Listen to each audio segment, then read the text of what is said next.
And what does the Metropolitan Police Department in DC say now? I've seen some statements that it's kind of generic in nature. They're not going.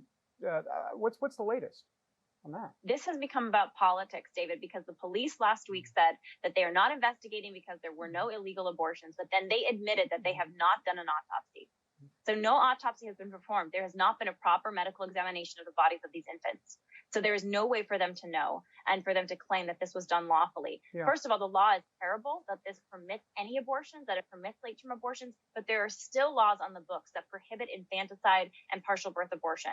And several of these babies, their bodies, according to multiple experts that have weighed in now, say that the trauma of the babies' wounds is consistent with a partial birth abortion and that some may have been born alive before dying. Wow. So it is absolutely necessary that the police do their job, and we're urging on people to call on the mayor of DC to do her job and to order an investigation into this case. For sure. Lila, that abortionist who spoke about not helping the baby born alive after a failed abortion, how common is that practice? Because it seems like our laws almost welcome that in many parts of the country, since the laws are very loose.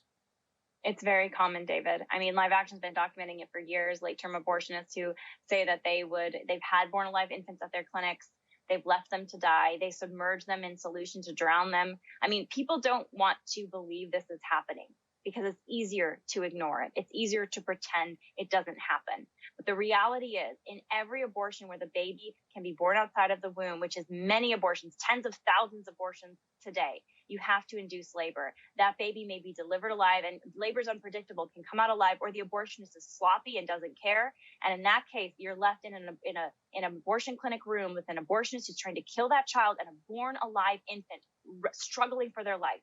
And what does the abortionist do? It's in his best interest to finish the job and commit infanticide. And that is what is happening in our nation's capital and all across the country. And it is what we must stop. It is what we must urge federal authorities and state authorities to ensure never happens.